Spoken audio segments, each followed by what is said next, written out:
Tapos i-roll cake. Roll cake. Roll cake yan.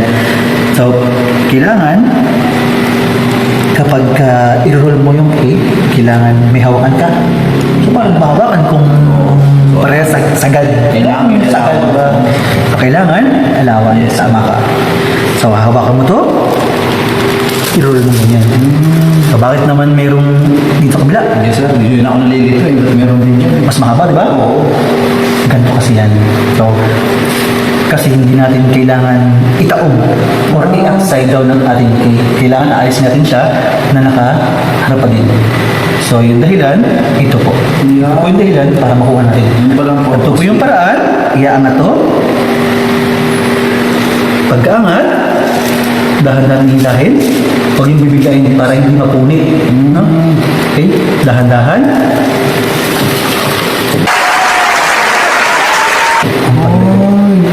Yun po yung purpose niyan. Napakalapit, di ba? Nakakakas. Bago mo ilagay yan, lagay mo may coil.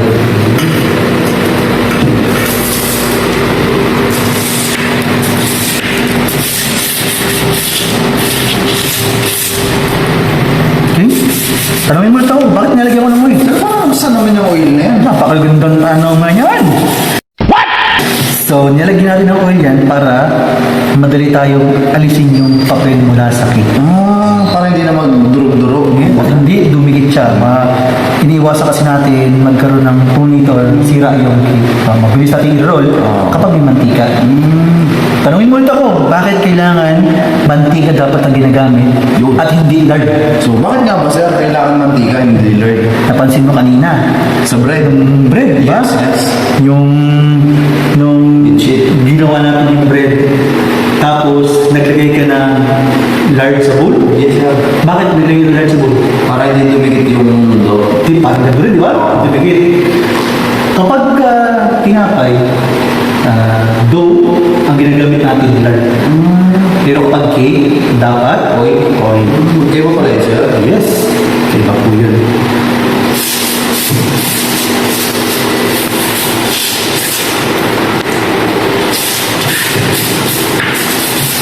So, okay na. Dali-dali niyan. Ano yan? May naman, ituro ko naman sa'yo kung paano maglagay dito.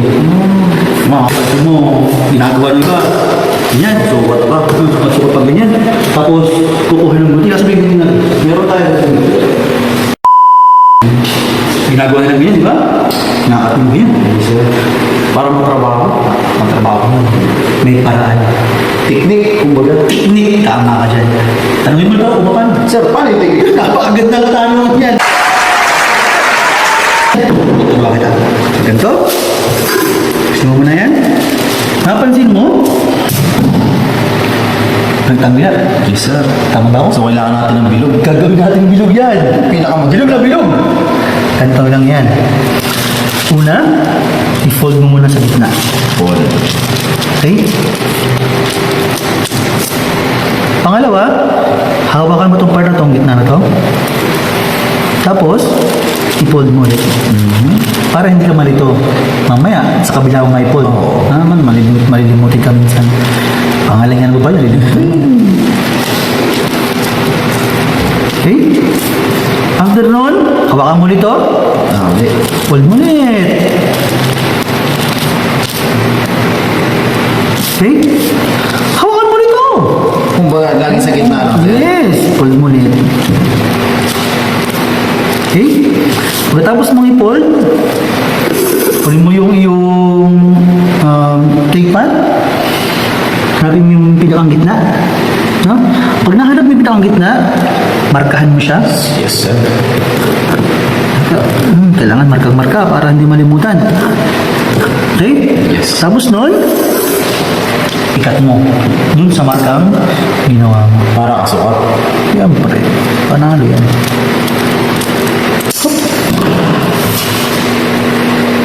Sa palagay mo, bilib ito. Hindi natin malalaman. Wala kang bilib eh. Oh, man. Nice. Ano yung rectangle? Tingnan mo naman. Saktuhan. Tignan mo naman.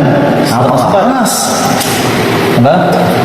Tama lang yan para sa iyong cake. Pero huwag nakakalimutan, lagyan ulit ng Oil. siyempre.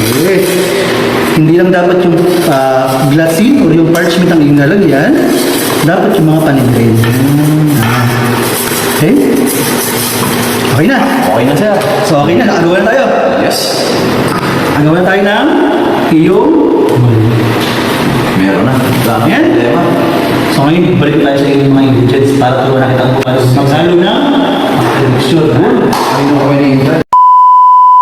O ngayon, hindi na. Yes, sir. Ano na yun? Hindi na, nakahanda na lahat. Sige. So, maghalo na tayo. Sige, sir. Pero bago tayo maghalo, kilala mo muna sa akin. Yung mga ingredients, sir. Mga ingredients. Okay? So, simulan natin, sir, dito. So, cake flour natin. Ang sumunod naman is yung white sugar. Ang sunod naman is yung baking powder. Then, ang kasunod naman is salt. So, mahalaga rin yan. Then, ang kasunod naman sa liquid ingredients is yung egg yolk o yung dilaw ng itlog. Then, ang kasunod naman natin is oil. Then, water. And the last one is vanilla. So, yan yung mga ingredients natin, sir, para sa cake. Talagang super na problema. Switch ako eh. Una, syempre, huwag kakalimutan. Isip ang flour. Yes.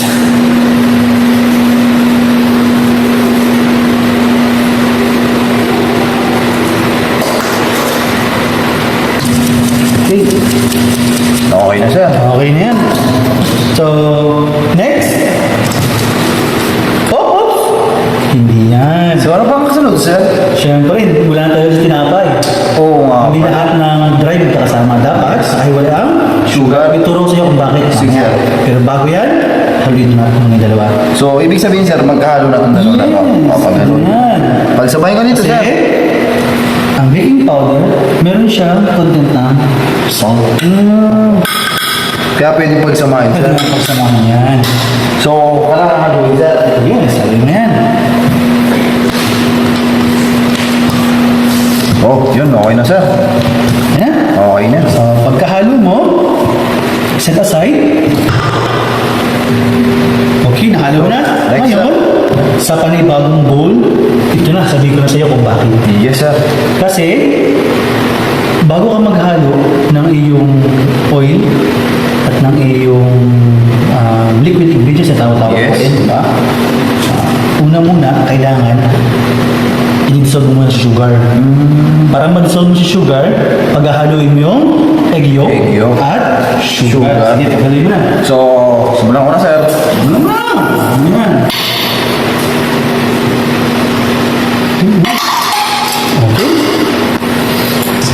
Lagay mo.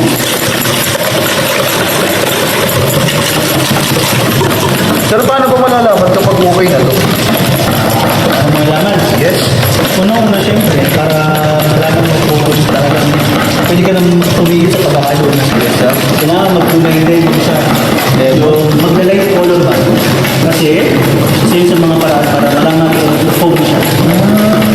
So, kung kailangan, sir, nakalilay mo na okay na to. A few hours later. Okay, okay na to. Parang malapit na yan. Anong kulay na yan? Kulay mo na to, sir. Eh. So, paano naman pala natin ihahalo, sir, yung mantika? Ayan. So, pagka-light na yan, tulad yan yun, pwede ka na tumigil. Okay na yan, ganyang kulay. Sabihin, kulay, Yellowish na. yellow siya or light na yun muna. No?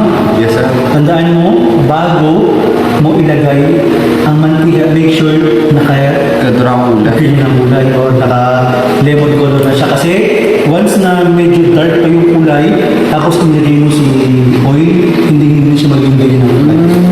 Kaya bago mo ihalo si oil, dapat nakagunin lang siya. Ha? Kasi ihalo mo si oil.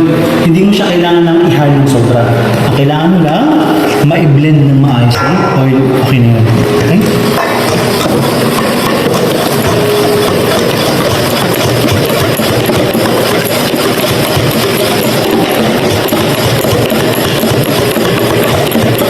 Okay na yan. Okay na po, sir. Oo, basta wala ka na nakikita masyadong oil sa tabi. Yan siya. Kasi iniiwasan natin ma-overmix yan. Bumagsak yung mga maliliit na bubbles na na-create natin dyan.